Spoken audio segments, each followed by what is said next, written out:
আজ রাতে তারেক রহমানকে হত্যা করায় শেখ হাসিনা, জামাতের সাথে জোট করে হাসিনা। দর্শক, এই মুহূর্তে দেখতে পাচ্ছেন তারেক রহমানের বাসভবনের সামনে পুলিশ, সেনাবাহিনী তারা টহল দিচ্ছে। তারেক রহমানের এই অবস্থা হতে সারা দেশ কান্নায় ভাসায়।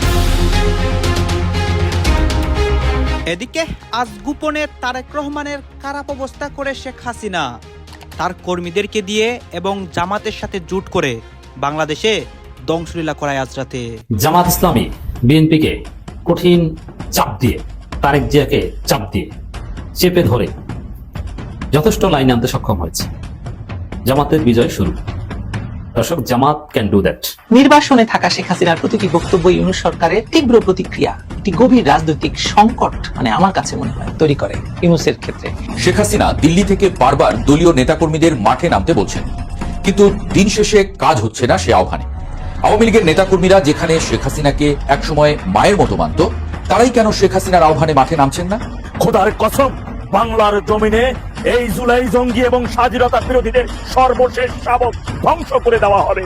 আপনি ওদের বিরুদ্ধে প্রতিবাদ করেন আর না করেন। নির্বাচন নিয়ে কেউ ছিনিমিনি খেলার চেষ্টা করলে কড়া জবাব দেওয়ার নির্দেশ দিয়েছেন জামাতের আমির ডাক্তার শফিকুর রহমান।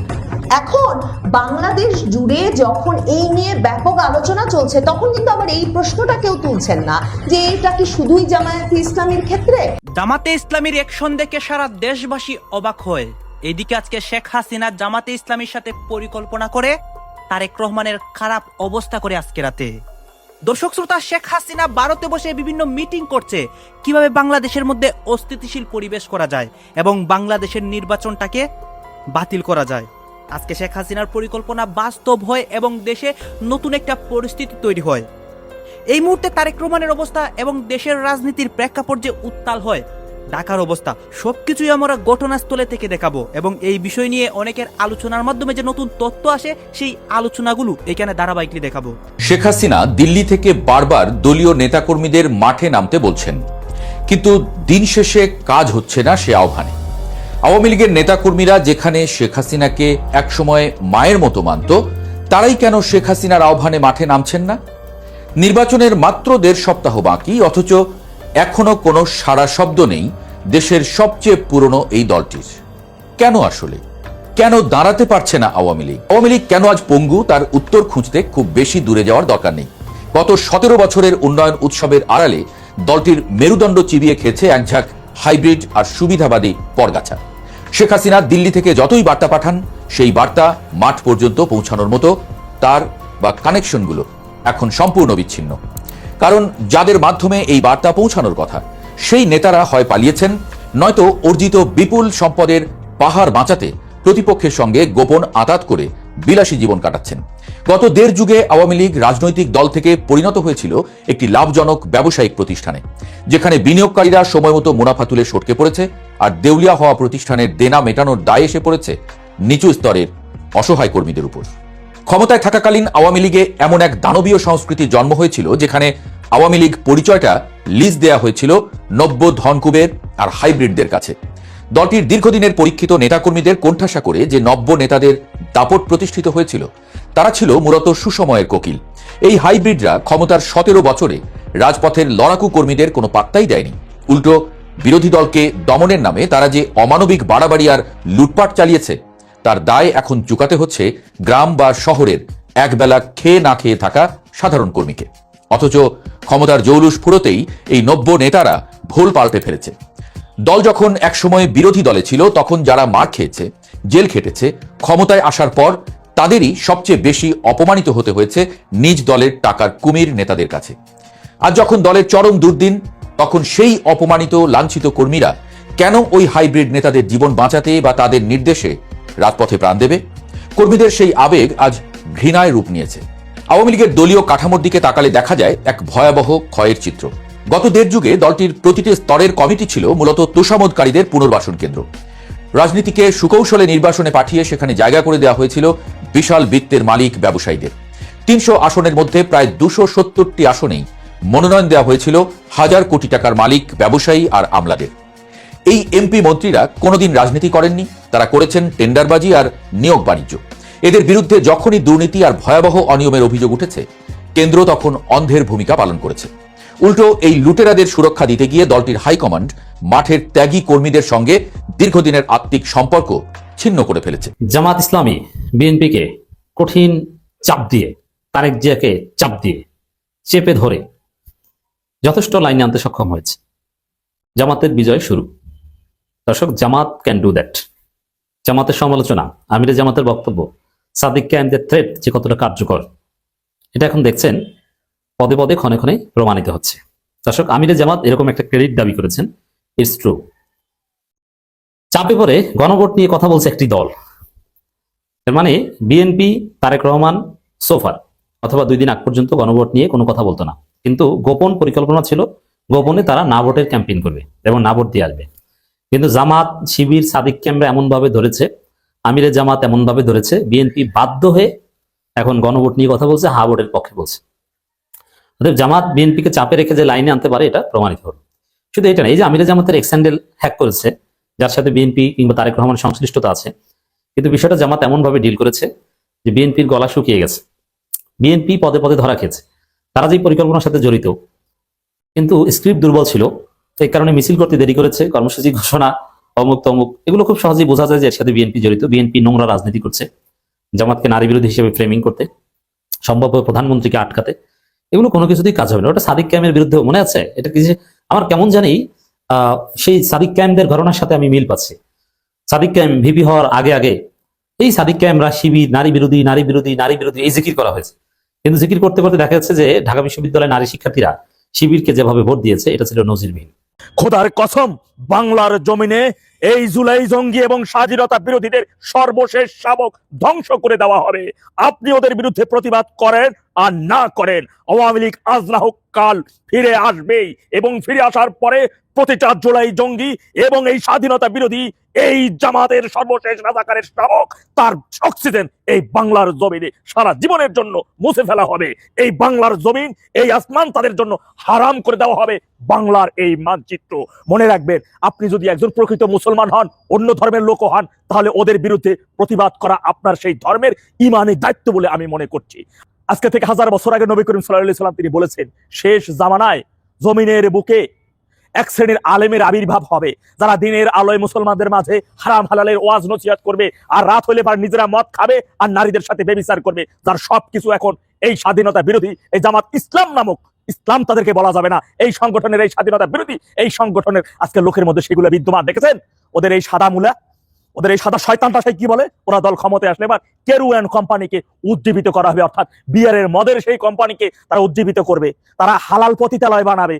আগে ইয়াং পোলাপান, ছোট ছোট বাচ্চা কাচ্চাদেরকে ধরে ধরে ঠোঁটের মধ্যে চুমাতে, তারা হ্যান্ডবেডিকে ধরে সেলফি তোলে, জড়াই ধরে পাছার উপর থাপ্পড় মারে। ভাবা যায় কোথায় যাচ্ছে? একদিকে তারা বাড়িতে বাড়িতে যাইয়া আমাদের সহজ সরল মা বোনদেরকে তারা জাহান্নামের দিকে ঠাইলে নিয়ে যাচ্ছে, ওদের মতো করে মুনাফিকের দিকে পরিণত করতেছে। তাদের জান্নাত আমরা সারা জীবন কি জানি এখন পর্যন্ত, সেটাই তো চিরন্তন সত্য বাবা। রব্বুকা মান ভিনুকা মান নবিউকা, এটাই তো 3টা প্রশ্ন কবরের ভিতরে, এই সওয়ালই তো আপনাকে করা হবে নাকি? আর ওরা সেখানে বলতেছে কোন প্রতীকে ভোট দিতেছেন। ভাবা যায় কত বড় মুনাফিক! এদের হাত থেকে ইসলামকে রক্ষা করার জন্য হক্কানি আলেম ওলামাদের ভূমিকাটা কি? তারা এখনো কেন ঐক্যবদ্ধ হচ্ছে না? তারা এখনো কেন এক কাতারে এসে এদের হাত থেকে ইসলামটাকে রক্ষা করতেছে না, দেশটাকে রক্ষা করতেছে না? ওদের মধ্যে অন্যান্য ধর্মের যারা আছে তারাও বলে ইসলাম, জামাত এটা কোনো ইসলামিক রাজনৈতিক দল না, এটা সকল দলের। কত বড় মুনাফিক, কত বড় বাটপার ওরা! একবার চিন্তা করে দেখেন, যেখানে বিদেশিদের সাথে, রাষ্ট্রদূতদের সাথে বৈঠক করবে, সেখানে ইসলাম লাগবে আল্লাহর লোগোটা নাই, ওই লোগোটা একেবারে বাদ দিয়ে দিছে ক্ষমতায় যাওয়ার জন্য। কত ভাবা যায়? আর অন্য জায়গায় সেই লোগোটা আবার কাজে লাগায়। এই সকল বাটপার, মুনাফিক, স্বাধীনতা বিরোধী, যাদের জন্মই হয়েছে মিথ্যার মাধ্যমে, যাদের জন্মই হয়েছে বাস্টার, তাদের একের অধিক বাপ। আমার আপনার পূর্বপুরুষ যখন স্বাধীনতা যুদ্ধের একেবারে সোজা সহজ সমীকরণ, স্বাধীনতা যখন মুক্তিযুদ্ধের সময়, হয়তো আমাদের অনেক পরিবারের স্বজনরা মুক্তিযুদ্ধে অংশগ্রহণ করতে পারে নাই, কিন্তু বাংলাদেশের পক্ষে তো ছিল, মুক্তিযুদ্ধের পক্ষে তো ছিল। আর ওদের মায়েরা তৎকালীন সময় পাক মিলিটারিদের কাছে যে নাচানাচি ডলাডলি করতো এবং তাদের সাথে আমোদ ফুর্তি করতো, সেই বেবিসের লিপ্ত হইতো, মদ খাইতো, আর ওরা সেই বীরজোড়াই খেয়ে গেছে। এক একজনের 5-7টা বাপ হবে, চেহারা দেখে মিক্স চেহারা, 45 জন্ম হয়েছে। এই সকল মুনাফিকদের হাত থেকে ইসলাম রক্ষা করাটা কি আপনার ইমানি দায়িত্ব না? অন্যান্য ধর্মের কাছে, অন্যান্য ধর্মাবলম্বী ব্যক্তিদের কাছে আজকে ইসলামটাকে কোথায় নিয়ে প্রশ্নবিদ্ধ করেছে একবার ভাবতে পারতেছেন? নির্বাসনে থাকা শেখ হাসিনার প্রতিটি বক্তব্য ইউনূস সরকারের তীব্র প্রতিক্রিয়া, একটি গভীর রাজনৈতিক সংকট আমার কাছে মনে হয় তৈরি করে ইউনূসের ক্ষেত্রে।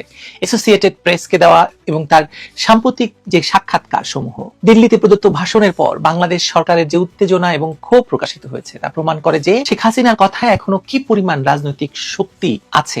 5টি নির্দেশনা দিয়ে আগের একটি ভিডিওতে কথা বলেছিলাম। আজ জানাই শেখ হাসিনার নির্দেশনার প্রতিক্রিয়া বিষয়ে।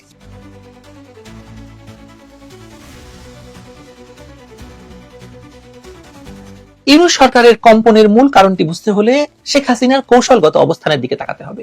তিনি যখন আন্তর্জাতিক গণমাধ্যমে বলেন অবাধ ও স্বচ্ছ ভোট না হলে বাংলাদেশে শান্তি ফিরবে না, তখন তিনি কেবল মন্তব্য করেন না, বরং আন্তর্জাতিক জনমত গঠনের চেষ্টা করেন।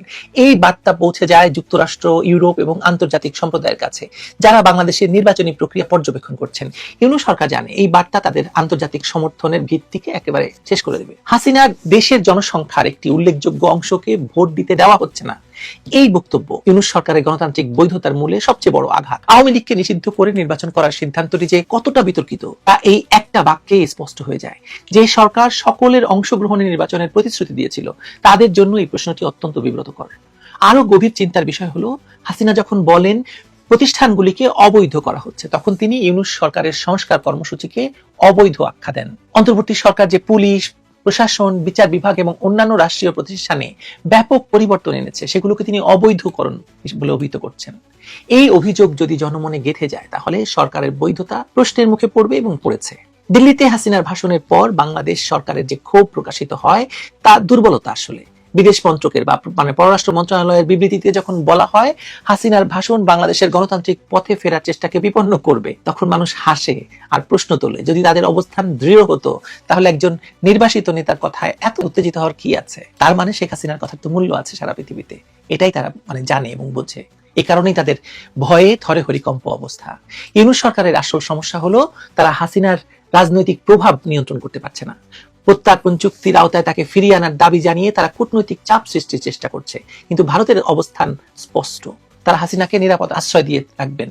এই পরিস্থিতিতে হাসিনা নিরাপদ দূরত্বে থেকে বাংলাদেশের রাজনীতিতে প্রভাব বিস্তার করার সুযোগ পাচ্ছেন। এই সুযোগ ইউনূসই দিচ্ছে, কারণ ইউনূস যেসব কাজ গত 17 মাস ধরে করেছে তা বাংলাদেশের রাজনীতিকে একেবারে এমন জায়গায় নিয়ে এসে পৌঁছেছে যে শেখ হাসিনা নয়, আমার মতো নগণ্য ইউটিউবারের বক্তব্য এই সরকারকে ভীত করে তোলে, এবং সে কারণে তারা বারবার আমাদের ভিডিওগুলো রিচ কমিয়ে দেয়। হাসিনার 5টি পদক্ষেপের দাবি ইউনূস সরকারের জন্য আরো বড় মাথা ব্যথা। অবৈধ সরকার অপসারণ, সহিংসতা বন্ধ, নারী এবং সংখ্যালঘু নিরাপত্তা, মত প্রকাশের স্বাধীনতা এবং জুলাই সন্ত্রাসের আন্তর্জাতিক তদন্ত। এই 5টি দাবি, প্রতিটি দাবি সরকারের বিরুদ্ধে প্রত্যক্ষ অভিযোগ। বিশেষ করে আন্তর্জাতিক তদন্তের দাবি তুলে শেখ হাসিনা বিষয়টিকে জাতিসংঘের পর্যায়ে নিয়ে যাওয়ার ইঙ্গিত দিয়েছেন, এবং তিনি শুরু থেকে এটা বলে আসছেন। সবচেয়ে কৌশলী দিকটি হলো শেখ হাসিনা নিজের অতীতের ভুল স্বীকার করেছেন। আমি স্বীকার করছি আদর্শ পরিস্থিতি থেকে অনেক দূরে ছিল সেই সব নির্বাচন, তিনি বলেছেন এই কথা। তার আমলে যেসব নির্বাচন হয়েছে, অনেকে আমাদেরকে খুঁচা দেয়, ভাই আমাদেরকে কষ্ট দিয়েন না, আমরা বড় মজলুম দল, বলেন আমরা নাকি গুপ্ত নাকি সুপ্ত। লজ্জা, নিজেরা যারা গুপ্ত সুপ্ত হয়ে থেকেছেন তার সেই লোক যদি আমাকে গুপ্ত বলে, আপনাকে গুপ্ত বলে, আপনার কেমন লাগবে বলেন? বছরের পর বছর দেশবাসী কিছু মানুষের ছায়াও দেখে না, সেই মানুষ যদি আমাকে বলে আমি গুপ্ত না শত্রু, আপনি বলতেই পারেন আমি গুপ্ত ছিলাম কারাগারে দফায় দফায়, আপনি যদি ওইটাকে গুপ্ত বলেন তাইলে আমি অবশ্যই গুপ্ত। আমি এদেশের মানুষকে বিপদের মুখে ফেলে দিয়ে আমি পালিয়ে যাইনি, আমি ইচ্ছা করলে পালিয়ে যেতে পারতাম। আমি শুধু না, আমার সহকর্মীরা পালিয়ে যায়নি, নিশ্চিত মৃত্যু জেনে আমাদের সহকর্মীরা সাহস করে বাংলাদেশে ফিরে এসেছে। এই এলাকায় ইবনে সিনা হাসপাতাল আছে, ডায়াগনস্টিক সেন্টার আছে, এর প্রাণ পুরুষ ছিলেন মীর কাসেম আলী। সেই সময়টা তিনি ছিলেন আমেরিকায়, যিনি বাংলাদেশের অর্থনীতিকে পাল্টে দিতে চেয়েছিলেন, যিনি এদেশের যুবকদেরকে কাজ দিয়ে উদ্দীপ্ত করেছিলেন। তাকে তার বন্ধুরা বলেছিল don't come back to Bangladesh, তিনি বলেছেন ওয়াই? তারা বলেছে তুমি আসলে, ভাই আপনি আসলে আপনার সিনিয়র নেতাদের যে অবস্থা হচ্ছে আপনারও তাই হবে। তিনি বলছেন I don't care, I only care আল্লাহ সুবহানাহু ওয়া তাআলা। আমি আল্লাহ ছাড়া কাউকে কেয়ার করি না। আমি আসবো, আমার বিরুদ্ধে মামলা হবে, আদালতে দাঁড়াবো, স্পষ্টভাবে চিৎকার দিয়ে বলবো আমি টোটালি নিষ্পাপ, নিরপরাধ। আমার বিরুদ্ধে যে মামলা করা হয়েছে এই পাপ আমি করি নাই, এই অপরাধ আমি করি নাই, এটা সাজানো পাতানো এবং মিথ্যা। এরপরে আমার যদি ফাঁসি হয়, ফাঁসি হবে, আমি আল্লাহর দরবারে শহীদ হয়ে কবুল হয়ে যাব। প্রিয় এলাকাবাসী, তিনি যতদিন ছিলেন আপনাদের আপনজন ছিলেন। আমি জানি তিনি এলাকার মানুষকে বিশেষভাবে ভালোবাসতেন। এই জসিমউদ্দিন সরকার সাহেব তার জীবনের একটা অংশ ইবনে সিনায় কাটিয়েছেন। দর্শক, আপনারা তো দেখলেন এখানে কি কথা হচ্ছে।